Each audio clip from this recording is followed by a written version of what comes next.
الحمد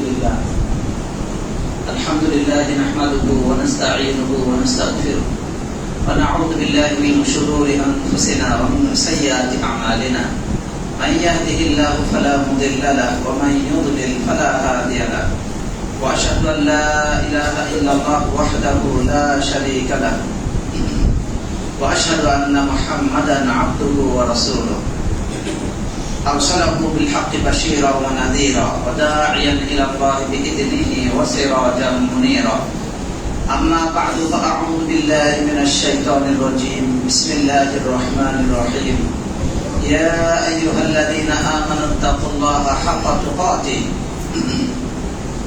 ولا تموتن إلا وأنتم مسلمون يا أيها الذين آمنوا اتقوا الله وكونوا مع الصادقين يا أيها الذين آمنوا اتقوا الله وقولوا قولا سديدا يصلح لكم أعمالكم ويغفر لكم ذنوبكم ومن يطع الله ورسوله فقد فاز فوزا عظيما أما بعد فأعوذ بالله من الشيطان الرجيم بسم الله الرحمن الرحيم واصبر نفسك مع الذين يدعون ربهم بالغداة والعشي يريدون وجهه ولا تعد عيناك عنهم تريد زينة الحياة الدنيا ولا تطع من أغفلنا قلبه عن ذكرنا واتبع هواه وكان أمره فرطا الحمد لله প্রশংসা আল্লাহ রাব্বুল আলামিনের জন্য যে আল্লাহ রাব্বুল আলামিন আমাদেরকে মুসলিম হিসেবে সম্মানিত করেছেন, বানি আদম হিসেবে সম্মানিত করেছেন, এরপর ইসলাম নামক নিয়ামত দান করেছেন। তার মাঝেও সঠিক বিশুদ্ধ আকীদা এবং আমলের উপরে চলার মতো সুযোগ করে দিয়েছেন এবং সুন্দর একটি মসজিদে আমাদেরকে উপবিষ্ট হওয়ার মতো, আমাদেরকে বসার মতো তৌফিক দান করেছেন। যে আল্লাহ তাআলা এই তৌফিক দান করেন তার শুকরিয়া বলি আলহামদুলিল্লাহ। দরুদ ও সালাম বর্ষিত হোক মানবতার যাবতীয় দিক নির্দেশনা বর্ণনা করেছেন। যুগের পরিবর্তন হবে, কালের পরিবর্তন হবে, এক সময় থেকে আর এক সময় মানুষের মন মানসিকতা বিভিন্ন রকম হবে, কিন্তু সেই সময় সঠিক পথে চলার জন্য যে দিক নির্দেশনা তা আজ থেকে 1400 বছরের বেশি সময় আগে রাসূলুল্লাহ সাল্লাল্লাহু আলাইহি ওয়াসাল্লাম দিয়েছেন, আমাদের মাঝে রেখেছেন আল্লাহ তাআলার তৌফিকে। যে রাসূল সাল্লাল্লাহু আলাইহি ওয়াসাল্লাম এর জন্য চেষ্টা করলেন আমাদের মাঝে সর্বাধিক সুন্দর নিখুঁত জীবন আদর্শ রেখে গেছেন। তার দরুদ ও সালাম বর্ষিত হোক সকল নবী সাল্লাল্লাহু আলাইহি ওয়াসাল্লাম। অথবা উপস্থিত সম্মানিত মুসলিম কিরাম, পর্দার আপনি মা বোনেরা, পরবর্তীতে যারা হয়তো শব্দ শুনতে পাবেন, এই আলোচনা শুনতে পাবেন মিডিয়ার মাধ্যমে যে কোনো পন্থায়, সকলের জন্য দোয়া করি আল্লাহ রাব্বুল আলামিন যেন আমাদের সকলকে এই আলোচনা থেকে উপকার নেওয়ার তৌফিক দান করেন, আমিন। এর যা কল্যাণ তা যেন আল্লাহ তাআলা গ্রহণ করার তৌফিক দেন এবং আমাদের ভুল ভ্রান্তি থেকে যেন আল্লাহ তাআলা আমাদেরকে হেফাজত করেন, আমিন। আজকে আপনাদের সামনে একটি অত্যন্ত গুরুত্বপূর্ণ বিষয় মনে করি, যে বিষয় সম্পর্কে আলোচনা করবেন ইনশাআল্লাহ, মূলত আমাদের সন্তান সন্ততির অবস্থাকে কেন্দ্র করে সন্তান সন্ততির প্রতি পিতামাতার দায়িত্ব কর্তব্য এ সম্পর্কে এর আগে আলোচনা হয়েছে, আগামীতেও কিছু আলোচনা হবে। কিন্তু সন্তান সন্ততি বর্তমান প্রেক্ষাপটে এমন হয়ে যাচ্ছে যে সে কোথায় যায়, কি করে, তার সাথে চলে, এই বিষয়গুলো সে খেয়াল করে না। ফলে একজন পিতামাতার জন্য উচিত যে সন্তানকে সৎসঙ্গ গ্রহণের জন্য উৎসাহ দেওয়া, উদ্দীপনা দেওয়া। সৎসঙ্গ গ্রহণের কি ফজিলত, তার কত মর্যাদা, তার মাধ্যমে কত বড় নিয়ামত অর্জন করা যেতে পারে, এই সম্পর্কে সন্তানকে বোঝানো, তাদেরকে দিক নির্দেশনা দেওয়া।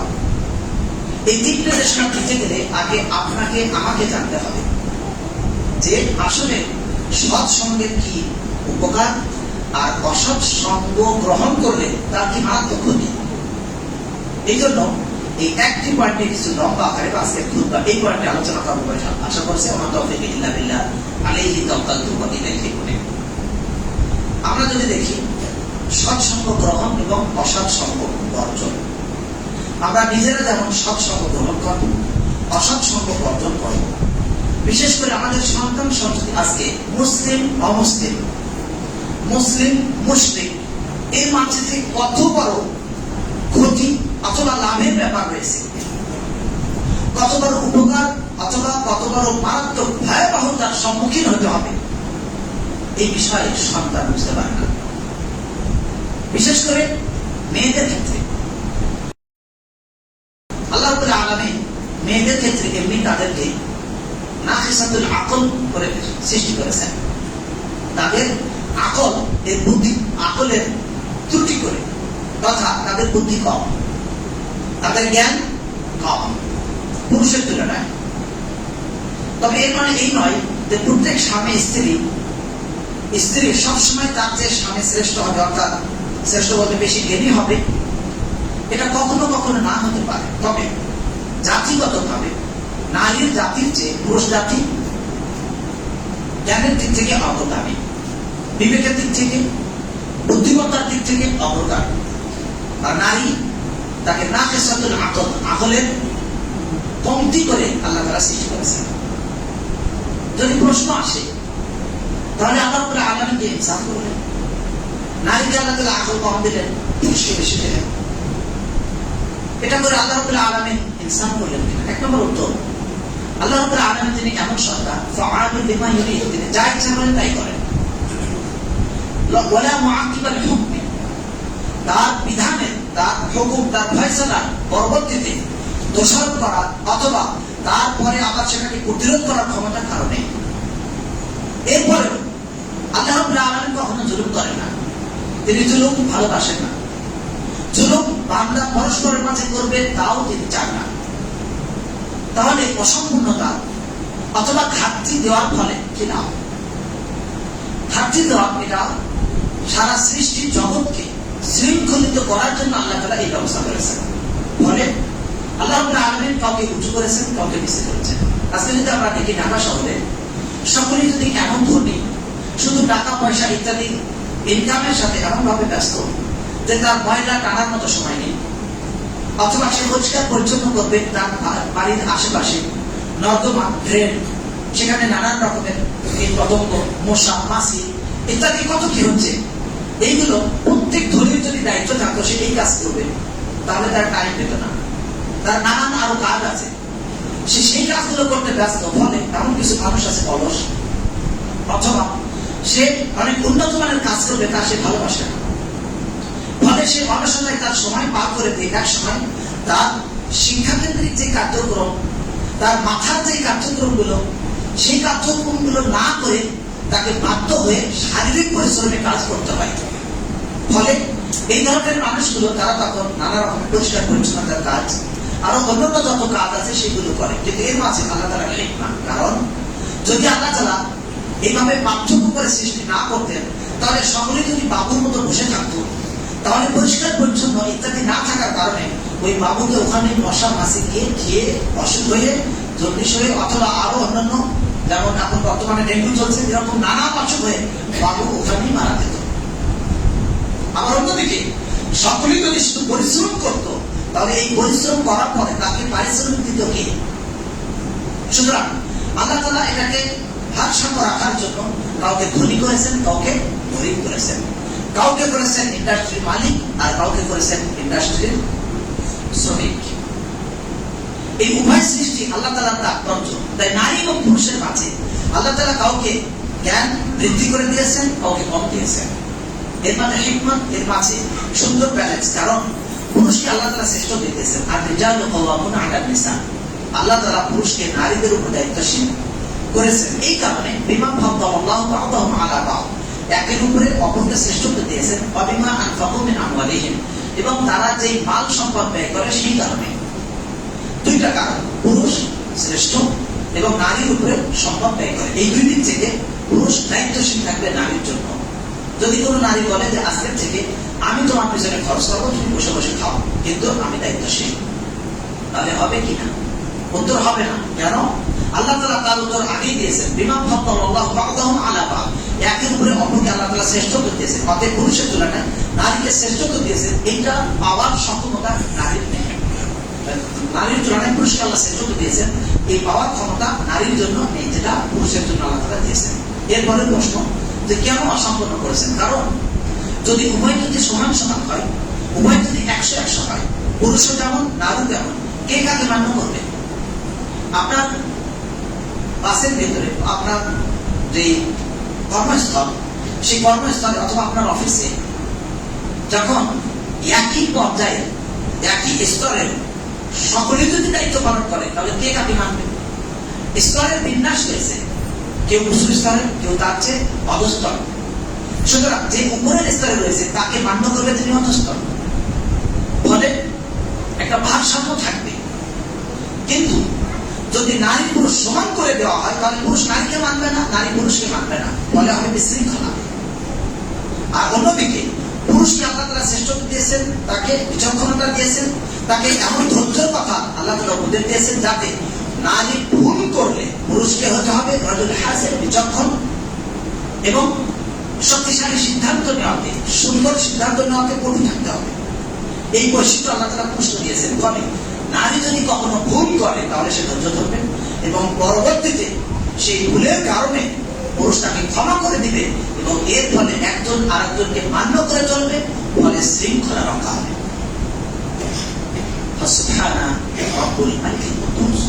আল্লাহ তাআলা তিনি কতই না চমৎকার ব্যবস্থা রেখেছেন।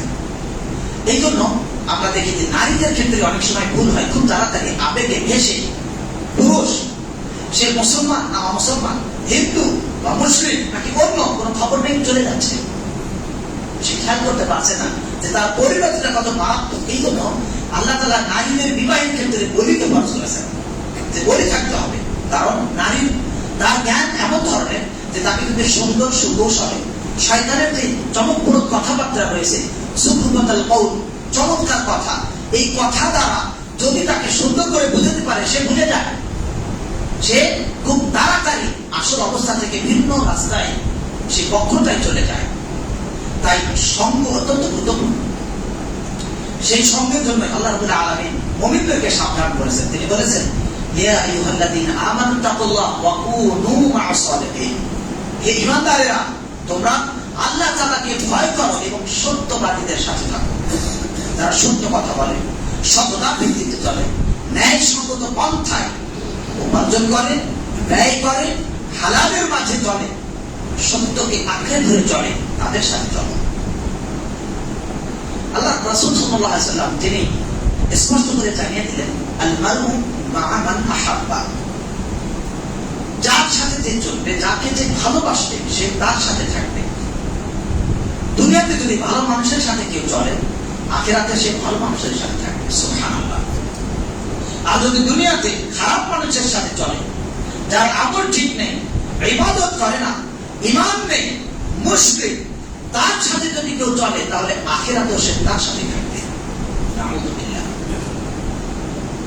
হাদিসটি ইমাম মুসলিম বর্ণনা করেছেন, আল মারউ মা'a মান আহাব্বা 2600 এবং বুখারীর 6269 নম্বর হাদিস, 2640 মুসলিম।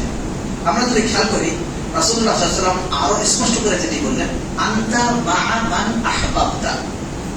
তুমি যাকে ভালোবাসবে তুমি তার সাথে থাকবে। আবু মুসা আশআরী থেকে বর্ণিত হাদিস, যেটা ভালো সঙ্গ এবং খারাপ সঙ্গ এই দুইটা বাস্তব নমুনা প্রকাশ করেছে। আবু মুসা আশআরী রাদিয়াল্লাহু আনহু তিনি বলেন যে রাসূলুল্লাহ সাল্লাল্লাহু আলাইহি ওয়াসাল্লাম তিনি বলেছেন, সৎ সঙ্গ এবং অসৎ সঙ্গ, সৎ সাথী, অসৎ সাথী, এই দুইটার উদাহরণ হলো সৎ সাথী আতরওয়ালার মতো। আতরওয়ালার কাছে যদি কোনো ব্যক্তি যায় তাহলে সে হয়তো আতর ক্রয় করবে, সেন্ট ক্রয় করবে, ফলে সেটাকে ব্যবহার করবে, সে প্রফুল্ল থাকবে, ভালো লাগবে, ভালো কিছু সে গ্রহণ করলো।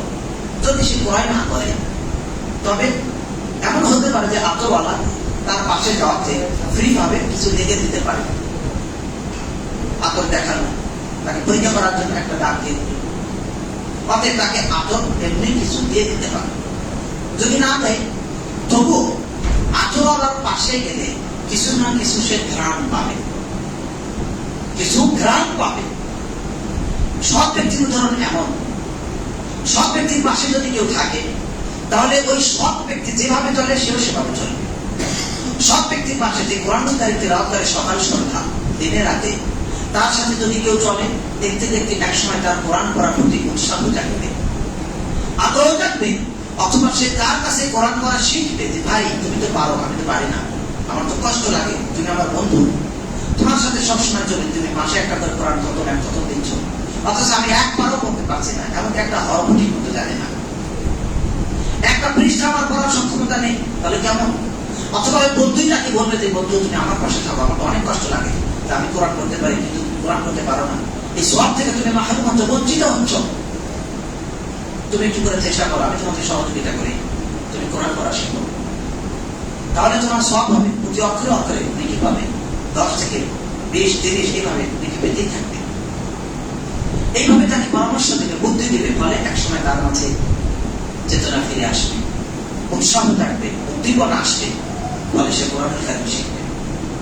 সব বন্ধুর সাথে চলে, যে 5 ওয়াক্ত সালাত আদায় করে যথাসময়ে, সেই ব্যক্তির সাথে চলতে গেলে তাহলে সে তাকে সালাতের দিকে আহ্বান করবে, বলতো আযান হয়ে গেছে, এখন আর গল্প না, চলো আমরা সালাতে যাই, সালাত ফালাহ, হাইয়া আলা সালাত, এসো সালাতের দিকে, হাইয়া আলাল ফালাহ, এসো কল্যাণের দিকে, এসো সফলতার দিকে, এসো উন্নতির দিকে। সুতরাং তাকে সে ডাকবে যে এসো, আর বসে থাকার সময় নেই। কল্যাণ বসে থাকার মাঝে না, কল্যাণ এই ব্যবসার মাঝে না, যে ব্যবসায়ী সালাত আদায় করে 5 ওয়াক্ত, আযান হয়ে যায়, এরপরে ব্যবসা বন্ধ করে দেয়, দরজা বন্ধ করে দেয়, এরপরে চলে আসে সালাতে, সেই ব্যবসায়ী। আর যেই ব্যবসায়ী 5 ওয়াক্ত সালাতের আযান শুনে মসজিদে আসে না, সেই ব্যবসায়ী কখনোই সমান না। এবং সালাত যে আদায় করবে তার মাঝে আল্লাহ তাআলা বরকত দান করবেন।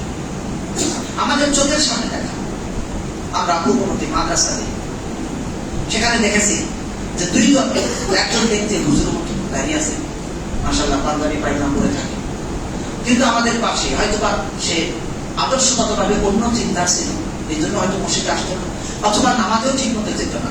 দেখা যেত আরেকজন ব্যক্তি, যে ভাই তিনি ওইভাবে হয়তো দাঁড়িয়ে রাখেননি, কিন্তু সততা ছিল, কথাবার্তা সত্যবাদক, পাশাপাশি আযান হওয়ার পরে দোকান বন্ধ করে নামাজে আসা।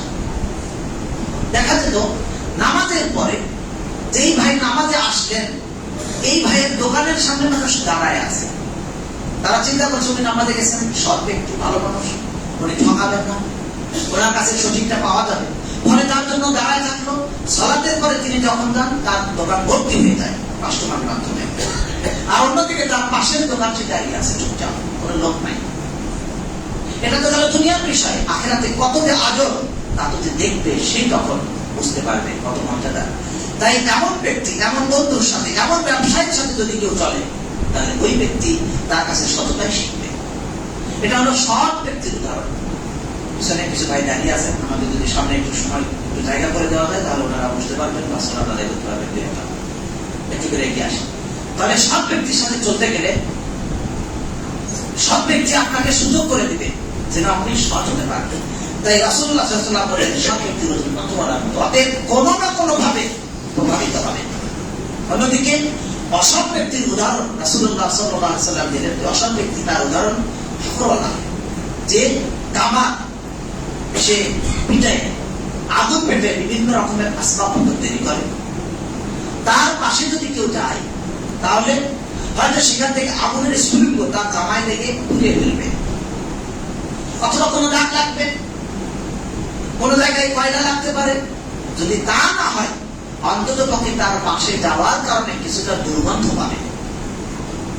সুতরাং খারাপ সঙ্গী যে, তার সাথে যদি অপরজন চলতে গেলে, তাহলে হয় তার মতো সে হয়ে যাবে, অথবা তার মাধ্যমে কোনো একটা প্রভাব পড়বে, সে কোনো উপদেশ দিলে সেটা সে মানবে, ফলে তার জন্য ক্ষতি হবে।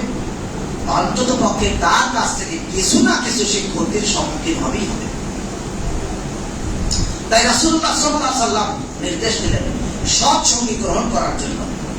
অতএব আমরা যদি খেয়াল করি, এই সৎ সঙ্গীর উদাহরণ অসৎ সঙ্গী থেকে বর্জন করার এই হাদিসের দিকে আমরা যেন দৃষ্টিপাত করি, যে হাদিসটি মূলত ইমাম বুখারী রাহিমাহুল্লাহ বর্ণনা করেন 2101 নম্বর এবং মুসলিম 3628 নম্বর হাদিসে বর্ণনা করেছেন। এবারে আমরা খেয়াল করবো যে সৎ সঙ্গী কে আর অসৎ সঙ্গী কে, সৎ সঙ্গীর মানদণ্ড কি আর অসৎ সঙ্গীর মানদণ্ড কি। এর কারণ কি? কারণ মানুষ এমন একটা সৃষ্টি, এমন একটা মাখলুক, একা চলতে পারে না। মানুষ সামাজিক, মানুষ পরস্পরে মিলে চলে, এটাই তার আসল, এটাই তার তবিয়ত, এটাই তার স্বভাব। সুতরাং তাকে একজন সঙ্গী গ্রহণ করতেই হবে। আর সৎসঙ্গী যেই ব্যক্তি আপনাকে আল্লাহ তাআলার অভিমুখী করে দেবে, আল্লাহ তাআলা যা ভালোবাসেন, যেটা আল্লাহর নৈকট্যশীল করে, এমন ব্যক্তির সাথে, এমন ব্যক্তি হলো সৎসঙ্গী।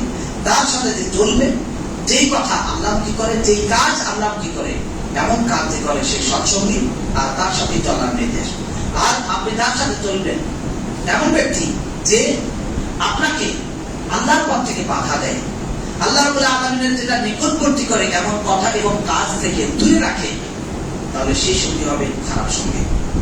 অতএব মানুষ যেহেতু এমন ভাবে সৃষ্টি, তাকে এমন ভাবে সৃজন করা হয়েছে যে সে কোনো না কোনো ভাবে মানুষের সাথে চলবেই, তাই মানুষকে সৎ সঙ্গী বেছে নিতে হবে। এবারে আমরা সৎ সঙ্গী এর কিছু বৈশিষ্ট্য নিয়ে আলোচনা করব। সৎ সঙ্গীর জন্য কিছু বৈশিষ্ট্য, যে বৈশিষ্ট্য দেখে আমরা বুঝতে পারবো যে তিনি সৎ। প্রথমে সাধারণ কথা আমরা জানলাম, এমন কথা এবং কাজ যা আল্লাহমুখী করে। এটা কিছুটা যদি বিস্তারিত বলি তাহলে এইভাবে বলতে পারি যে সৎ সঙ্গী সে আপনাকে তাকওয়ার কাজে সাহায্য করবে, ভালো কাজে সাহায্য করবে, এবং আপনাকে বিপদে আপদে কষ্টে আপনাকে সাহায্য করবে, সহযোগিতা করবে। আপনাকে দ্বিতীয় নম্বর, আপনাকে দোষ ত্রুটিগুলো ধরে দেবে, আপনার চোখে দোষ ধরে দেবে। তাকে বাংলাতে বলা হয়ে থাকে যে তোর দোষ ধরে বন্ধু সেই তোর সম্মুখে তারিফ করে সেই দুশমন। তার মানে সামনে সামনে খুব প্রশংসা করে, পিছনে গিয়ে বহু বদনাম করে, সে কখনোই বন্ধু হতে পারে না। বরং নিজের ভিতরে দোষ থাকলে সেই দোষটাকে বন্ধু যদি ধরিয়ে দেয় যে আপনার একটা দোষ আছে, তাহলে এই দোষটাকে আপনাকে ছাড়তে হবে। এইভাবে যদি বন্ধু ধরে দেয়, সেই প্রকৃত বন্ধু, কারণ তার মাধ্যমে আমার কল্যাণ হলো, আমার উন্নয়ন ঘটলো।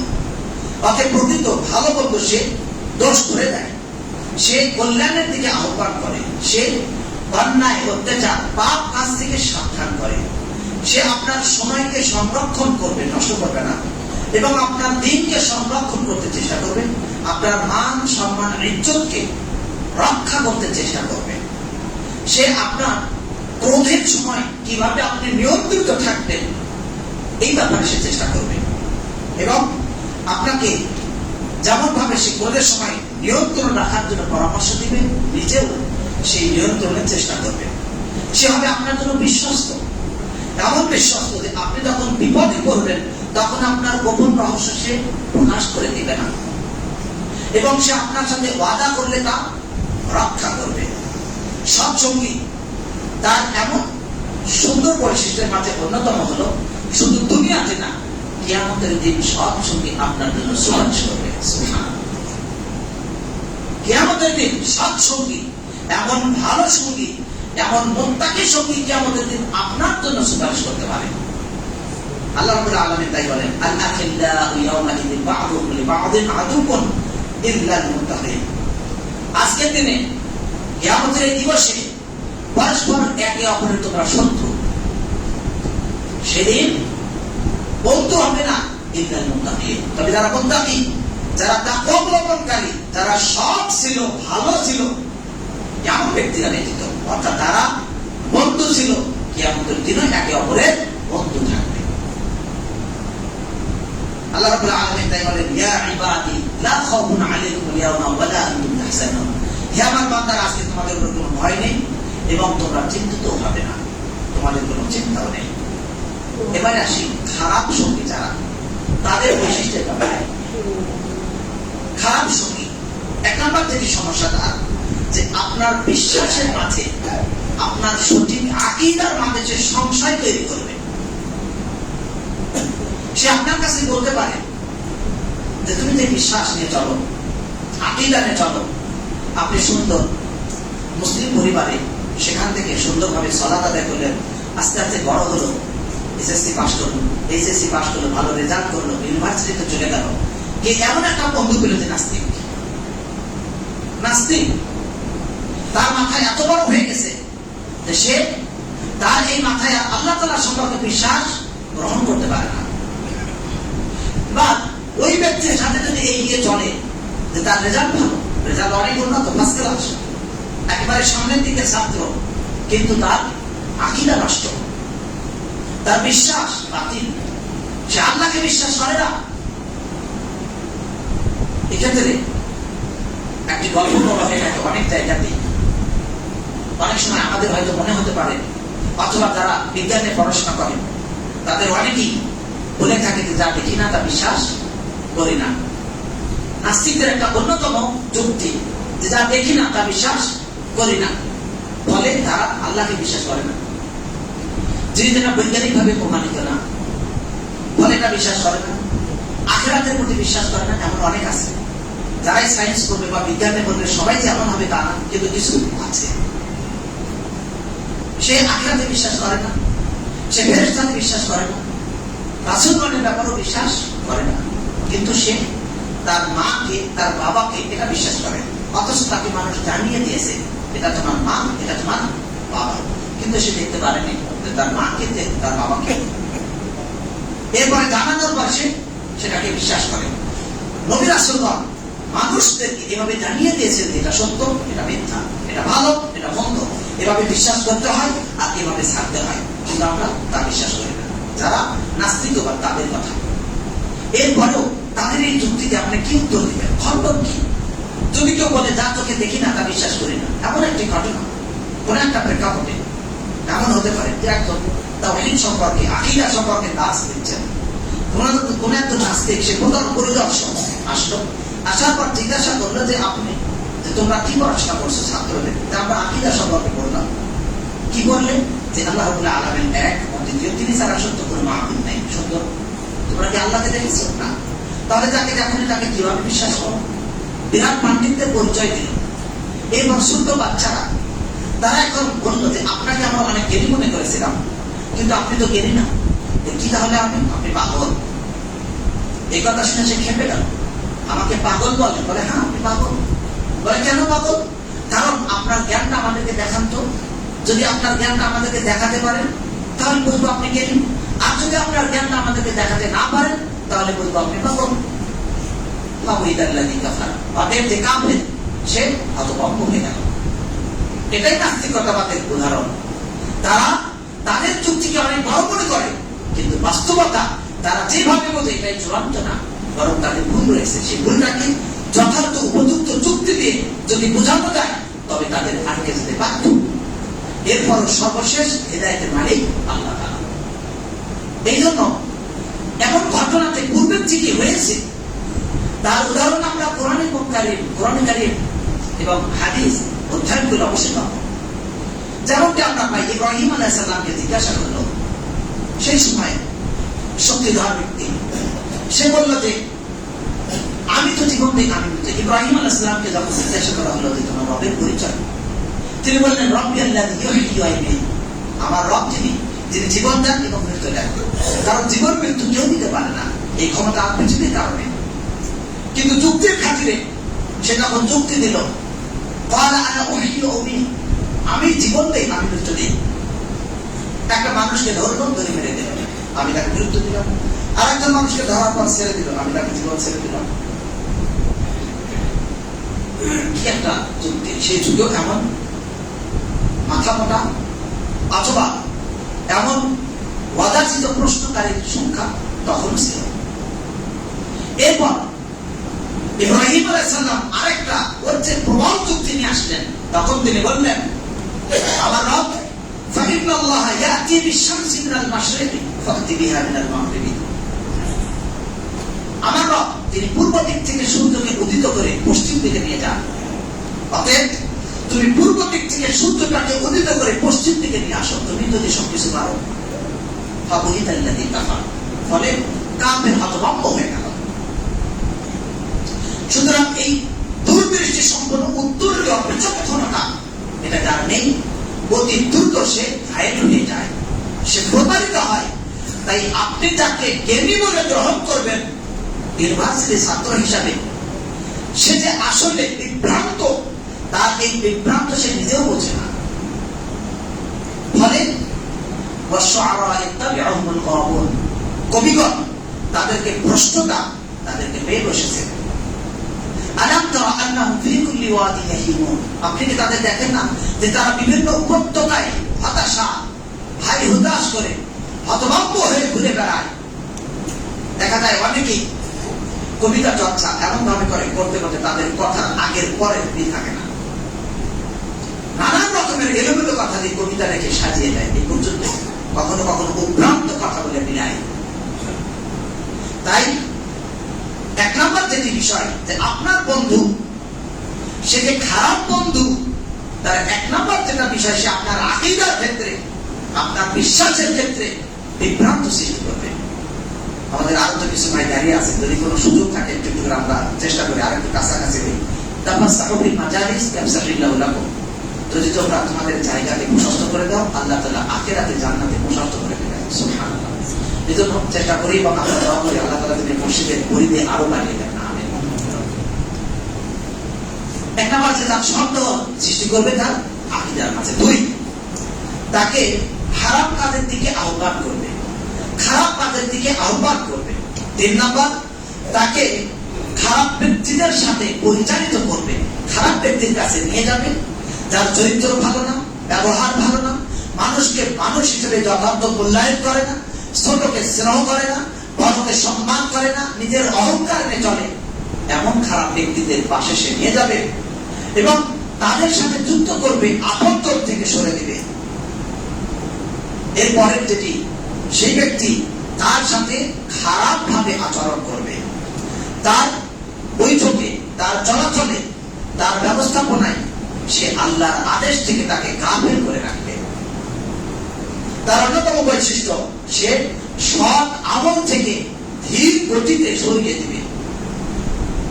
আমলে দ্রুত যাচ্ছে, আজান হয়ে গেছে, সলাতে যাচ্ছে, দোস্ত এখনো সময় আছে, আর এত তাড়াহুড়ো, এত আগে আগে যে কি করবো, কি বাবা ইত্যাদি, নামাজ তো পড়লেই হলো, আজান হয়ে গেছে, একটু থামো, আরো সময় আছে।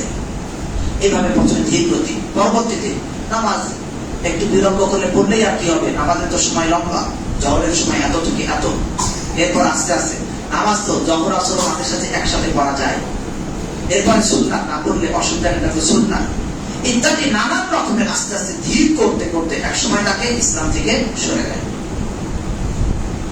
তাই খারাপ বন্ধু সে এমন ভাবে চলে, খারাপ বন্ধুর সাথে চলতে গেলে এই খারাপ বন্ধু আস্তে আস্তে সে মানুষের কাছে আদর্শবান হতে পারে না, তাকে মানুষ মান্য করে না, তার দেখে মানুষ শিখে না, তার দেখে মানুষ চলে না, তার সন্তান তাকে দেখে শিখতে পারে না, তার ভাই তার থেকে দূরে থাকে, তার আপনজন তার কাছ থেকে দূরে থাকে, কিন্তু সে ভালো না, তাকে গ্রহণ করো না, তার থেকে দূরে থাকো, সাবধান থাকো।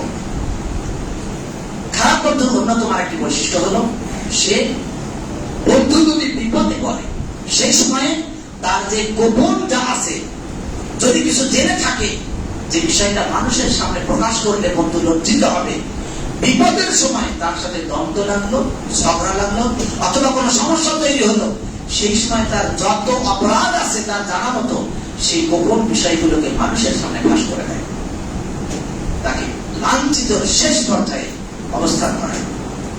এই হলো খারাপ বন্ধুদের বৈশিষ্ট্য এবং আপনজনের সাথে সম্পর্ক নষ্ট করে। এই ধরনের বন্ধু মূলত তারা আসলে বন্ধু না, তারা শত্রু, তারা শত্রু, তারা আপনার ধ্বংসকারী, তারা আপনার নির্মাণকারী না। অতএব এরা শয়তান, তাদের ব্যাপারে আল্লাহ রাব্বুল আলামিন বলেছেন, ওয়া কাযালিকা জাআলনা লিকুল্লি নাবিয়্যিন আদুওয়ান শায়াতিনাল ইনসি ওয়াল জিন, এভাবে আমি প্রত্যেক নবীর জন্য শত্রু করে দিয়েছি শয়তান থেকে, জিন এবং ইনসান থেকে, মানুষ থেকে এবং জিন থেকে। এমন শয়তান, এদের কাজ কি? এদের কথাবার্তা শুনলে মনে হবে সে কত আপনজন, সে আমার কত বড় হিতাকাঙ্ক্ষী, অথচ আপনাকে প্রলোভন দিয়ে এক জায়গায় নেওয়ার পরে আপনার সর্বনাশ করে ছেড়ে দিবে, আপনি তাকে আর খুঁজে পাবেন না। এদের কথা হয় চমৎকার। আল্লাহ রাব্বুল আলামিন তাই বললেন, ইউহি বা'দুহুম ইলা বা'দিন সুকরুফাল কওলি গুরুরা, তারা একে অপরের কাছে ওহী করে, পর্দাদাস দেয়, তারা একে অপরের কাছে কথা বলে থাকে এমন ভাবে সুকরুফাল কওলি, চমকপ্রদ কথাবার্তা বলে, যেই কথার বাহ্যিকভাবে অনেক সুন্দর লাগে কিন্তু এর উদ্দেশ্য অতি খারাপ। এই ধরনের চমকপ্রদ কথা বলে তারা ধোঁকা দেয়, গুরুরা প্রতারণা করে, সূরা আন-নামের 112 নম্বর পৃষ্ঠায় আলোচিত হয়েছে। অতএব তারা মিথ্যা কথা দ্বারা এভাবে প্রতারণা দেয়।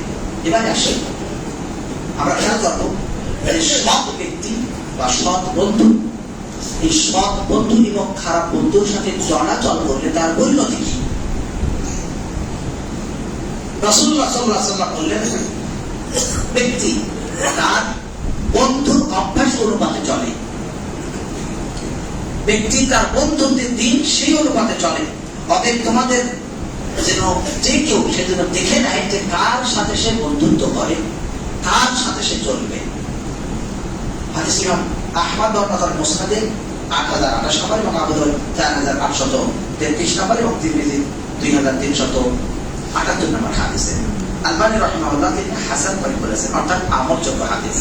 এক্ষেত্রে আনাস রাদিয়াল্লাহু থেকে আরেকটি হাদিস বলতে চাই যে একজন ব্যক্তি নবী সাল্লাল্লাহু আলাইহি ওয়াসাল্লামকে জিজ্ঞাসা করলেন, ইয়া রাসূলুল্লাহ, এখানে প্রথমত আমরা ভালো বন্ধুর উপকারিতা খেয়াল করব।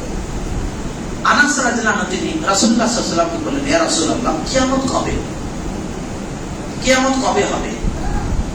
এখান থেকে আরেকটি বিষয় আসলে আমাদের অনেকে আছেন না জেনে না বুঝে একটা কিয়ামতের টাইম বলে দেয়। এই যে কিছুদিন আগে আমরা শুনেছিলাম কিছু আছেন হয়তো আলেম নামধারী অথবা আলেমের পোশাকে অথবা আলেমের মতো চলে ফিরে মানুষের কাছে পরিচিতি লাভ করেছে এমন কিছু ব্যক্তি, তারা কেউ তো 19 সালে কিয়ামতের ঘোষণা দিল, কিয়ামত হবে 19 সালে। নানান রকমের যুক্তি, নানান রকমের বিরাট পাণ্ডিত্য। আসলে একটি কথা আছে হাদিসে বা বড় বড় পূর্বের উলামাদের মাধ্যমে, যেই ব্যক্তি ওমান তালাবাল গরিবা, যে ব্যক্তি শুধু দুর্লভ বিষয়গুলো খুঁজতে যায়, কাযাবা, সে মিথ্যা বলে। অর্থাৎ কিছু মানুষ আছে যারা শুধু দুর্লভ জিনিসগুলো কি আছে হাদিসের একটা দুর্লভ হাদিস কেউ বলতে পারেনি, সেটা বলে সে চমক লাগাতে চেষ্টা করবে, অথচ সেটা সহিহ না দাঈফ না মানওয়া তার ঠিক নেই। কোন একজন বক্তা আমাদের দেশের অনেক পরিচিত, অনেকের কাছে অনেক সম্মানিত, তিনি আলেমও বটে কিন্তু কিছু বিভ্রান্তি তার মাঝেও আছে। তিনি আলোচনা করলেন কেমন সম্পর্কে, এমন দুর্লভ হাদিস বললেন, বলে এটা আমি সহ আমাদের আরেকজন, আমি দপ্তরের মাদ্রাসার আমি শিক্ষক, তো আমাদের আরেকজন ওস্তাদ সহ আমরা দুইজন এটা ঘাটাঘাটি করলাম যে এটা পেলো কোথায়। সবশেষে কি আমরা দেখলাম যে উনি ওটা শিয়াদের যে একটা ওয়েবসাইট আছে, সেই ওয়েবসাইটের মাঝখান থেকে সেই হাদিসটা নিয়ে এসে বলে গেছে তাদের ওয়েবসাইটে। তাহলে আপনি দুর্লভ বলতে গিয়ে কোথাকার মিথ্যা কার কাছ থেকে কি বক্তব্য নিচ্ছেন, নিয়ে আপনি মানুষের কাছে চমক লাগানোর জন্য, আকর্ষণ করার জন্য নানান রকমের মিথ্যা হাদিস, আজগবি হাদিস, বানোয়াট হাদিস বলা, এই ধরনের কাজ করা মারাত্মক অন্যায়। তো কিয়ামত সম্পর্কে এইভাবে কিছু মানুষ বলা শুরু করলো। যাই হোক, রাসূলুল্লাহ সাল্লাল্লাহু আলাইহি ওয়াসাল্লামকে সাহাবী জিজ্ঞাসা করলেন, ইয়া রাসূলুল্লাহ, কিয়ামত কবে? শুধু সাহাবী জিজ্ঞাসা করেনি, বরং স্বয়ং জিবরীল আলাইহিস সালাম তিনিও জিজ্ঞাসা করেছিলেন। এই হাদিস আমরা সকলেই জানি। রাসূলুল্লাহ সাল্লাল্লাহু আলাইহি ওয়াসাল্লামকে বললেন যে মাতা সাআ, কিয়ামত কবে? জিবরীল তখন নবী সাল্লাল্লাহু আলাইহি ওয়াসাল্লাম জিজ্ঞাসা করেছিলেন কিয়ামত সম্পর্কে, তখন তিনি উত্তর দিয়েছিলেন, মান মাসউলু আনহা বিআ'লামা মিনাস সাইল। অর্থাৎ যাকে জিজ্ঞাসা করা হলো তিনি প্রশ্নকারীর চেয়ে বেশি জানেন না। প্রশ্নকারীর চেয়ে যাকে প্রশ্ন করা হলো তিনি বেশি জানেন না। প্রশ্নকারী কে? জিবরীল আলাইহিস সালাম। প্রশ্ন করা হলো কার কাছে?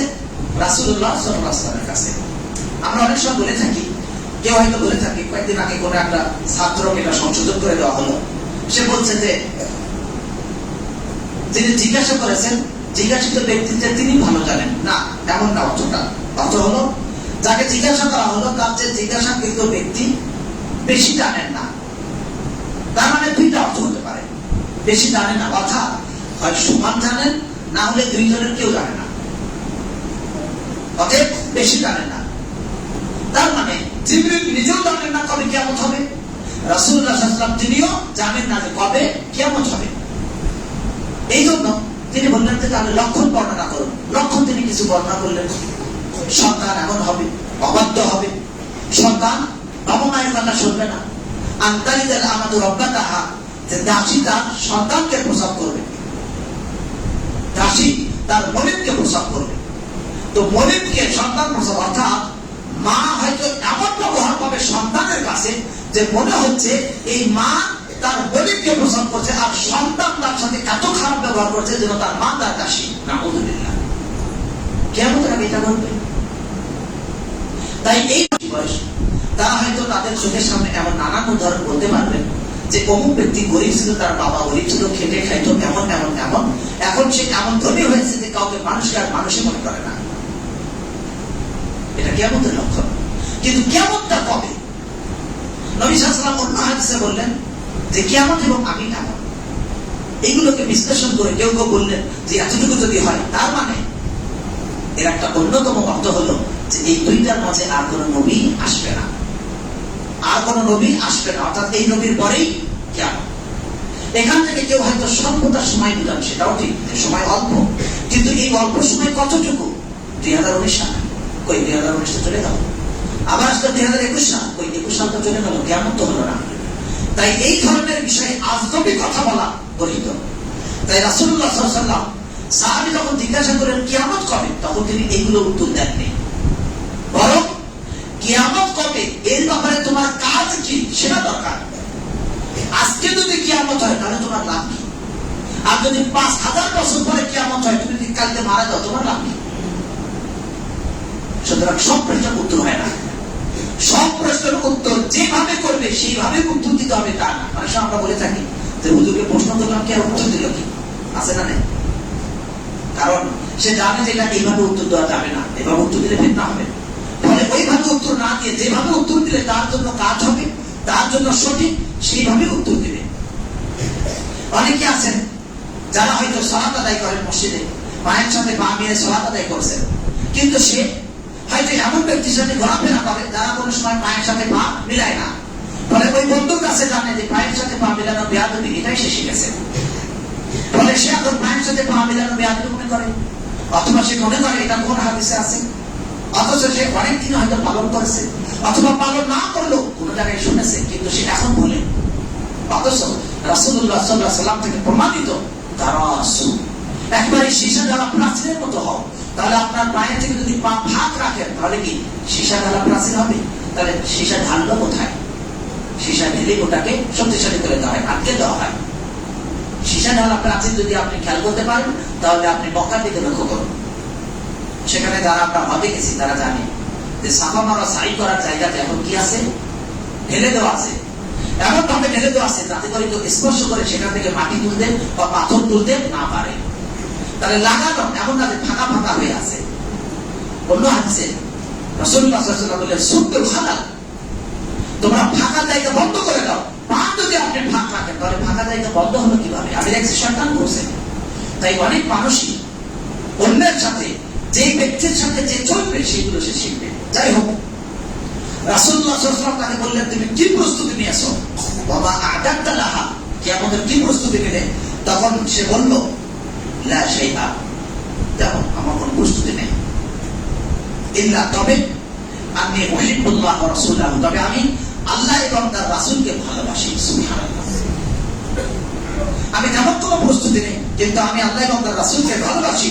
তখন রাসূলুল্লাহ সাল্লাল্লাহু আলাইহি ওয়াসাল্লাম বললেন আনতা মা'a মান আহবাবতা, তুমি যাকে ভালোবাসো তুমি তার সাথে থাকবে। সুবহানাল্লাহ। অতঃপর আনাস রাদিয়াল্লাহু আনহু বললেন যে এরপরে, এই কথার পরে আমরা ইসলাম গ্রহণের পরে এর যে আর কোনো কথায় আনন্দিত হইনি। সুবহানাল্লাহ। তখন তিনি বললেন, আনাস রাদিয়াল্লাহু আনহু তখন বললেন আমি নবী সাল্লাল্লাহু আলাইহি ওয়াসাল্লামকে ভালোবাসি, আমি ভালোবাসি আবু বকরকে, আমি ভালোবাসি ওমরকে, এবং আমি আশা করি যে আমি তাদের সাথে তাদেরকে ভালোবাসার কারণে থাকবো, যদিও আমি তাদের মতো আমল না করি। সুবহানাল্লাহ। হাদিস ইমাম বুখারী বর্ণনা করেন 3688 নম্বর হাদিসে।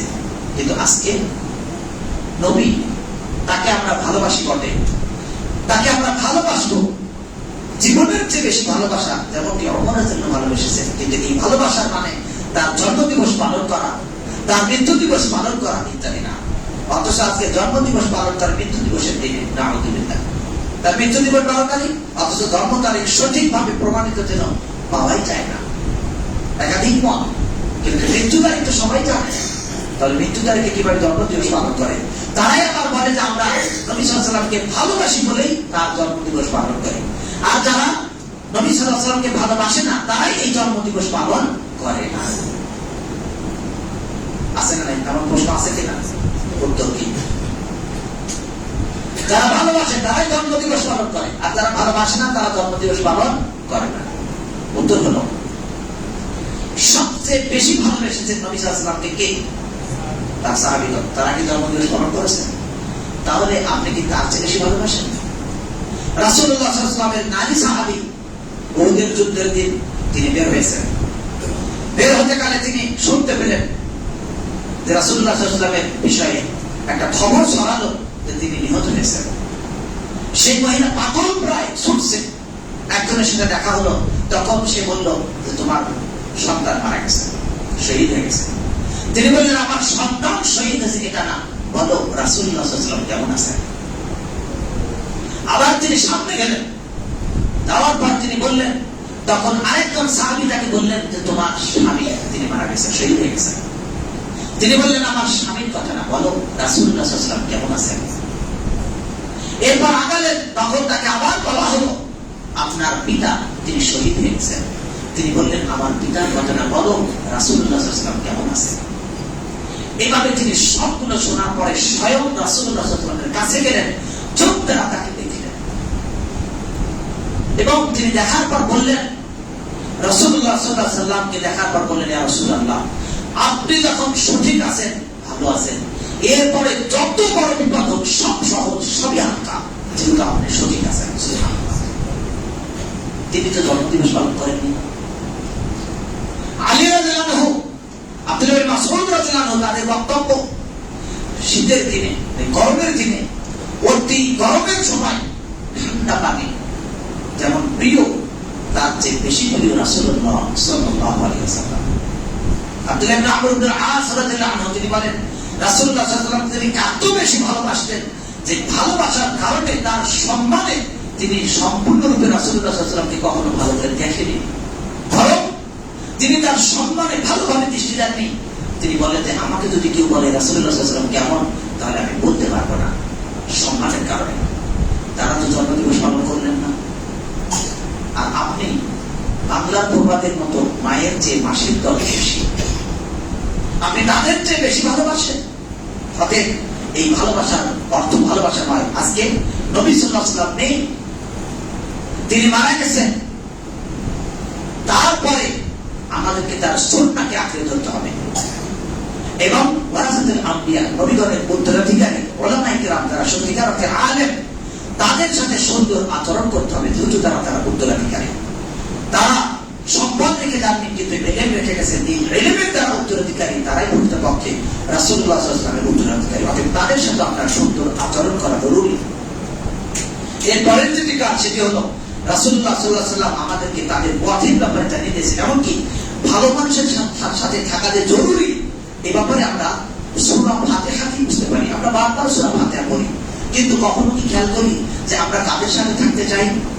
আমরা সূরা ফাতিহাতে বলি সিরাতাল লাযিনা আন'আমতা আলাইহিম, হে আল্লাহ আপনি আমাদেরকে তাদের পথ দেখান যাদেরকে আপনি নিয়ামত দিয়েছেন, তারাই ভালো মানুষ ছিলেন।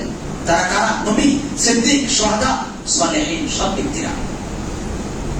সেই সব ব্যক্তি সংক্ষিপ্তভাবে বৈশিষ্ট্য কি? যারা এমন সব ব্যক্তি যাদের পথ আমরা আল্লাহর কাছে প্রতি সলাতে চাই, প্রতি রাখাতে চাই, তাদের বৈশিষ্ট্য হলো ইলম এবং আমল। তারা জানতেন এবং আমল করতেন, এই দুইটি বৈশিষ্ট্য। এর মাধ্যমে তারা হলেন নিয়ামত প্রাপ্ত। অন্যদিকে যারা জানলো আমল করলো না, তারা হলো ইয়াহুদ, তারা হলো আল মাগদুব আলাইহিম, তারা গজব প্রাপ্ত। তাদের বৈশিষ্ট্য তারা জেনে আমল করে না। আর আরেকদল ওয়ালাদ্দাল্লিন, ভ্রষ্টদের পথ নাই, ভ্রষ্ট হলো খ্রিস্টান। তাদের বৈশিষ্ট্য তারা না জেনে আমল করে, যেটা দলিল নাই সেটার উপরে আমল করে, নিজেই বানিয়ে আমল করে। রাহবানিয়াতান ইবতাদাউহা মা কাতাবনাহা আলাইহিম, বৈরাগ্যতা তারা এটা নিজেরাই আবিষ্কার করে নিয়েছে, আমি তাদের উপর লিখে দিইনি।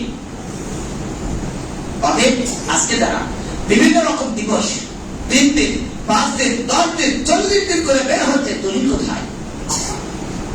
সুতরাং এই ধরনের বিদআতি কাজ থেকে এবং বিদআত ইত্যাদি থেকে আমরা বিরত থেকেছি, সামনেও থাকবো ইনশাআল্লাহ, না থাকলেও আগামীতে যেন থাকি। তিনি ভাই বন্ধুরা, আমাদেরকে মনে রাখতে হবে এবারে খারাপ সাথীর সাথে চললে কি তার অবস্থা, ভয়াবহতা কি। আমরা যদি দেখি মুসা আলাইহিস সালাম তিনি দুইজন ব্যক্তির সাথে কিছু সঙ্গ পাওয়াতে সেখানেই তার ক্ষতি হয়ে গেল। দুইজন ব্যক্তি ঝগড়া করতেছিল, তিনি তার পাশে, একজন ব্যক্তি তাকে প্রভাবিত করলো, সেই প্রভাবনার ফলে তার প্রভাবে তিনি তাকে এমন ভাবে থাপ্পড় দিলেন সে মারা গেল। বিপদ। পরের দিন আবার আরেকজন তাকে তখন বললো যে গতকালের মতো আবার আজকে এত চিৎকার করে বলছে সাহায্য চাচ্ছে, মারামারি ক্ষেত্রে তিনি বললেন না, এটা আমি করতে পারি না। তাহলে এই সামান্য সময়ের সম্পদ ভুল বোঝাবুঝিতে এত মারাত্মক একটা ক্ষতি হয়ে গেল। অন্যদিকে আমরা যদি দেখি চূড়ান্ত ক্ষতি বন্ধুর কারণে হয়ে থাকে, জাহান্নাম হওয়ার কারণ বন্ধু। আবু তালেব কে রাসূলুল্লাহ সাল্লাল্লাহু আলাইহি ওয়াসাল্লামের চাচা, যখন মৃত্যু সজ্জায় ওই সময়ে রাসূলুল্লাহ সাল্লাল্লাহু আলাইহি ওয়াসাল্লাম তার কাছে গেলেন, বললেন ইয়া আম কুল লা ইলাহা ইল্লাল্লাহ, ইয়া আমার চাচা আপনি বলুন লা ইলাহা ইল্লাল্লাহ উহাজ্জু লাকা বিহা ইনদাল্লাহ, এর দ্বারা আমি আল্লাহর কাছে দলিল দেব। এরপর আবু তালেব বলবে এমন অবস্থা। আবু জাহাল আরেক বন্ধু, সে তখন বললো যে এতদিন পরে তুমি এই শেষকালে বাপদাদা ধর্ম ত্যাগ করবে। আবু জাহেল বন্ধু তাকে চূড়ান্ত ক্ষতির ভিতরে ঠেলে দিল। তখন সর্বশেষ আবু তালেব সে বাপদাদার ধর্মের উপরই মারা গেল। ফলে তার স্থান হলো জাহান্নাম। সবচেয়ে হালকা শাস্তি, সেই হালকা শাস্তি হলো তার পায়ে জুতা পরানো হবে, আগুনের জুতা, অথচ এই জুতার কারণে তার মাথা টকবক করবে। তাহলে এটা যদি হয় হালকা শাস্তি, আপনি যে বন্ধুর সাথে চলে ইসলাম থেকে সরে যাচ্ছেন, আজকে নারী আমাদের বোনেরা অনেকেই মুসলিমদের সাথে একেবারে খারাপ, একেবারে বেভাস সম্পর্ক করে ফেলছে, একেবারে অযৌক্তিক, একেবারে ঘৃণিত কাজ, অশ্লীল ব্যয়াপনা ব্যভিচারে চলে যাচ্ছে। তাদের দ্বারা অবৈধ সন্তান নিজের গর্ভে ধারণ করছে। এই মুসলিম বন্ধুকে নিয়ে আপনি আখিরাতে কোথায় থাকবেন? অতএব সাবধান হই। আল্লাহ রাব্বুল আলামিন আমাদেরকে এই ধরনের খারাপ বন্ধু থেকে, সতর্ক থেকে ভালো মানুষের পথ অনুসরণ করা তৌফিক দান করুন।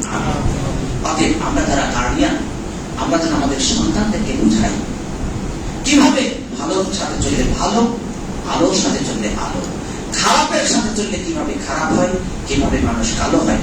আমরা সাবধান হই। আল্লাহ তাআলা আমাদের তৌফিক দান করুন। আমিন। ওয়া আখিরু দাওয়ানা আলহামদুলিল্লাহি রাব্বিল আলামিন।